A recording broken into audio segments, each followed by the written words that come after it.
Welcome to the Defeating Epilepsy Foundation YouTube channel.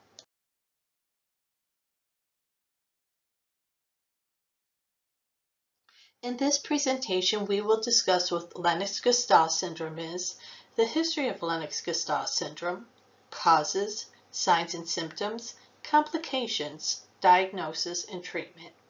Make sure to like our videos and subscribe to our YouTube channel. Click on the bell to be notified of future videos. Please click on our donate link in the description section below and donate today. Your donation helps us to make a difference for those battling epilepsy. We appreciate your support. Lennox-Gastaut syndrome is a rare form of epilepsy that occurs in an estimated 1 to 10% of all childhood epilepsies. Age of onset for Lennox-Gastaut syndrome ranges from 1 to 7 years of age, with a peak age onset between 3 to 5 years of age. Lennox-Gastaut syndrome was first described in 1966 by Gastaut and others who proposed the term Lennox syndrome, after Dr. William Lennox, who first reported the syndrome for childhood onset epilepsy characterized by frequent tonic and absent seizures. In 1989, the International League Against Epilepsy clarified the definition of Lennox-Gastaut syndrome. Lennox-Gastaut syndrome can occur as the result of a brain injury at any time from the prenatal to neonatal periods, but can also occur in a previously healthy child. It can also be caused by central nervous system infections, brain malformation, and tuberous sclerosis, as well as inherited genetic and metabolic conditions. There is evidence that it may be caused by a nonsense mutation in the TANC2 gene, which was found during whole genome sequencing of a Chinese boy. A nonsense mutation causes the translation of mRNA protein to stop prematurely, resulting in non-functional proteins. Whole genome sequencing has also provided evidence for 2 tandem repeat expansions in patients with Lennox-Gastaut syndrome, a CGG repeat expansion in the 5' untranslated region of the DIP2B gene, and a CTG expansion in the ATX-N8OS gene. Tandem repeat expansions are repeated DNA sequences that can cause unstable changes in proteins that may be the cause of epilepsies in other patients as well. These biological markers could be an improvement tool in the future for treatment and prevention of Lennox-Gastaut syndrome.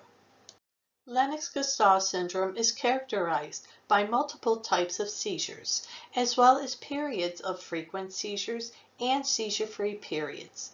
There is also a particular pattern of brain electrical activity, a slow spike wave pattern of about 1.5 to 2.5 Hz that can be seen using electroencephalograms. While it may not occur at the time of first seizures, most patients display cognitive impairments as well. Due to cognitive impairment, most patients with Lennox-Gastaut syndrome have reduced quality of life circumstances. Patients often require continuous care and are depressed or anxious because of their condition.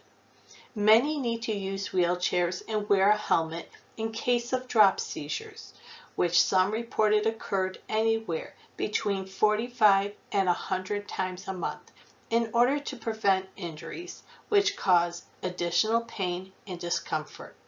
These complications can lead to distress in caregivers, especially parents who have an extremely high caregiver burden.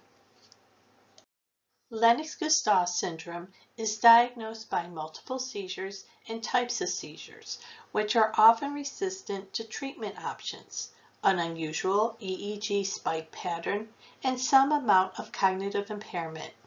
Patients usually have normal MRIs and so are also screened with a metabolic evaluation and a neuropsychologic evaluation for cognitive and language assessments.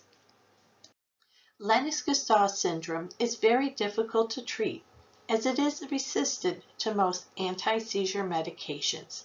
A combination of anticonvulsant medications may be necessary, which can cause side effects, but other options include the ketogenic diet, vagus nerve stimulation, and epilepsy surgery.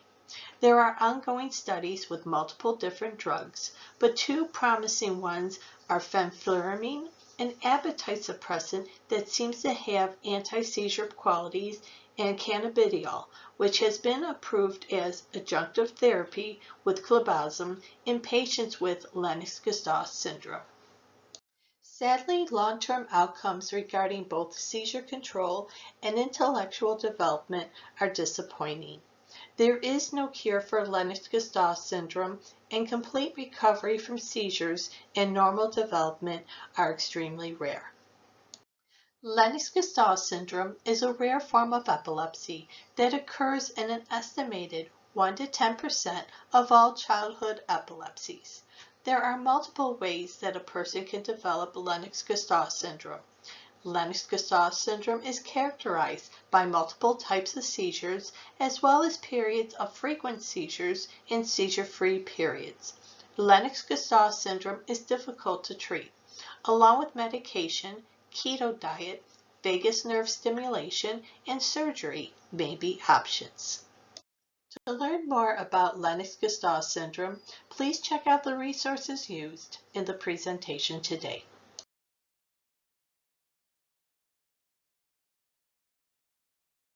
Please like and subscribe to our YouTube channel and follow us on our social media pages.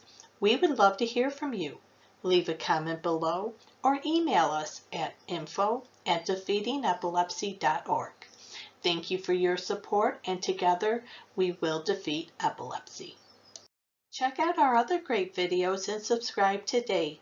You have the power to defeat epilepsy.